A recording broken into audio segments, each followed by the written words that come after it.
नर की कीर्ति ध्वजा उस दिन कट गई देश में जड़ से, नारी ने सुर को टेरा निराश होकर नर से।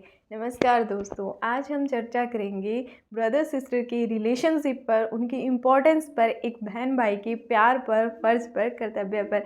आई थिंक महाभारत का ये छोटा सा किस्सा आप सबको पता होगा। जब युधिष्ठिर ने द्रौपदी को दाम पर लगाया और वो दाम हार गया, तब दुर्योधन द्वारा पूरी भरी सभा में द्रौपदी को दासी कहकर पुकारा गया। द्रौपदी ने सबसे पहले खुद को प्रोटेस्ट किया। उसने कहा कि मैं आपकी भाभी हूँ और एक नारी का अपमान करना उचित नहीं है। मैं महारानी हूँ, मैं आपकी दासी नहीं हूँ। तब दुर्योधन ने सारी स्टोरी सुनाई। तब द्रौपदी ने खुद को असमर्थ पाया। वो अपने पतियों के पास गई। सबसे पहले द्रौपदी युधिष्ठिर के पास पहुंचती है। युधिष्ठिर जो कि धर्म के ज्ञाता थे। द्रौपदी ने कहा कि जब तुम हार चुके थे तो अपनी पत्नी को, नारी को तुम्हें दांव पर लगाने का अधिकार किसने दिया?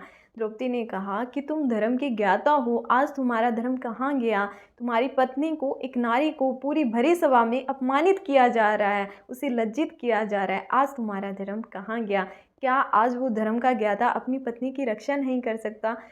युधिष्ठिर ने अपने आप को असमर्थ पाया, चुप रहे, उन्होंने कुछ नहीं बोला। इसके बाद द्रौपदी भीम के पास पहुंचती है। भीम जो कि बहुत बलशाली थे, जिनकी भुजाओं में सैकड़ों हाथियों के समान बल था। द्रौपदी ने कहा कि आज तुम्हारी बलशाली भुजाएं कहाँ हैं, जो सैकड़ों हाथियों के समान बल रखती है? क्या वो भुजाएं अपनी पत्नी की रक्षा नहीं कर सकती? क्या वो एक नारी को सम्मान नहीं दिला सकती? आज उसे अपमानित किया जा रहा है, तो आज वो तुम्हारी बलशाली भुजाएं कहाँ हैं? भीम के बाद द्रौपदी अर्जुन के पास पहुंचती है। अर्जुन जो कि वीर धनुषधारी थे। द्रौपदी ने कहा कि जिस धनुष विद्या के बल पर तुमने मुझे स्वयंवर में जीतकर मेरी रक्षा का दायित्व संभाला था, आज वो तुम्हारी धनुष विद्या कहाँ है? क्या तुम्हारे अंदर, तुम्हारी धनुष विद्या के अंदर इतनी पावर नहीं है, इतनी शक्ति नहीं है कि एक नारी का अपमान होने से बचा सके? अर्जुन ने भी अपने आप को असमर्थ पाया। इसी प्रकार द्रौपदी नकुल एंड सहदेव के पास पहुंचती है। सब ने अपने आप को असमर्थ पाया, सब शीश झुकाए बैठे रहे। जब द्रौपदी पांचों पतियों से हार जाती है तो वो गुरु द्रोणाचार्य के पास पहुंचती है। गुरु द्रोणाचार्य से द्रौपदी ने कहा कि आज आपकी शिक्षा के सामने, एक गुरु के सामने और उसके शिष्यों के सामने एक नारी को अपमानित किया जा रहा है। आज आपकी वो शिक्षा कहाँ गई? आज आपने जो अपने शिष्यों को शिक्षा दी थी, उन्हीं के सामने उनकी पत्नी को अपमानित किया जा रहा है। क्या आपका गुरु तत्व यही सिखाता है? क्या आपकी सीख यही थी? इसी प्रकार गुरु द्रोणाचार्य ने भी अपने आप को असमर्थ पाया।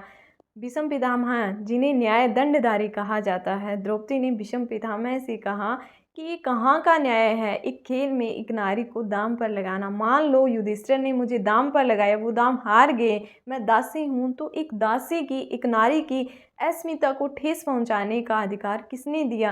क्या ये न्याय है? एक न्याय दंडधारी के सामने ये सब कुछ हो रही थी घटना, तो वो न्याय दंडधारी चुप क्यों था? उसने न्याय क्यों नहीं किया? भीष्म पितामह के बाद द्रौपदी धृतराष्ट्र के पास पहुंचती है। धृतराष्ट्र जो कि आंख से अंधे थे, वो उस समय वहाँ के राजा थे। द्रौपदी ने कहा कि आप सब कुछ देख नहीं सकते, बट आपको ज्ञात है कि आपके राज दरबार में क्या घटना घटित हो रही है। एक नारी को अपमान किया जा रहा है, आपके पुत्र वधू को अपमानित किया जा रहा है, और शास्त्रों के अनुसार एक पुत्र वधू का नारी का अपमान करना अधर्म में आता है।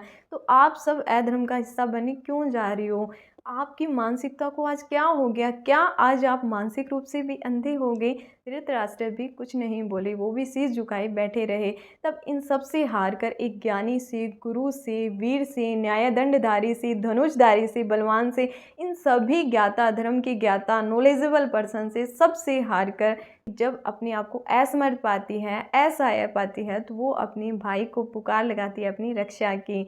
तब Shri Krishna ji irrespective of anything, सब चीज़ों को दरकिनार करते हुए, यानी क्या सही है, क्या गलत है, किसने किसको क्या कहा, किसने किसको दाम पर लगाया, क्या रूल है, क्या रेगुलेशन है, क्या धर्म, क्या अधर्म, क्या न्याय, क्या अन्याय, इरिस्पेक्टिव ऑफ एनीथिंग, उन्होंने अपनी बहन की रक्षा की। तो एक ब्रदर सिस्टर का जो रिलेशनशिप होता है, एक बहन भाई का संबंध होता है, रिश्ता होता है, वो कुछ इसी प्रकार का होना चाहिए। यानी जब बहन है, उसे दुख है, दर्द है, कोई भी सिचुएशन में वो ऐसे स्टक हुई हुई है, असहाय, लाचार है, तो एक भाई ही एकमात्र सहारा होता है उसके लिए।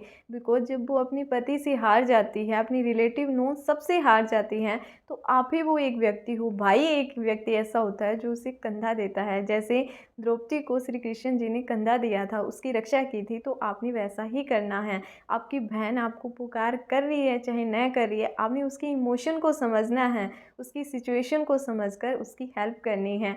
जिन घरों में बेटियां हैं तो सबसे बड़ी बेटी ही उस घर का बेटा है, तो उसने भाई का रोल अदा करना है। तो this is the message of this video. यदि आपको वीडियो पसंद आई है तो प्लीज़ वीडियो को लाइक करें, शेयर करें एंड चैनल को सब्सक्राइब करें। धन्यवाद।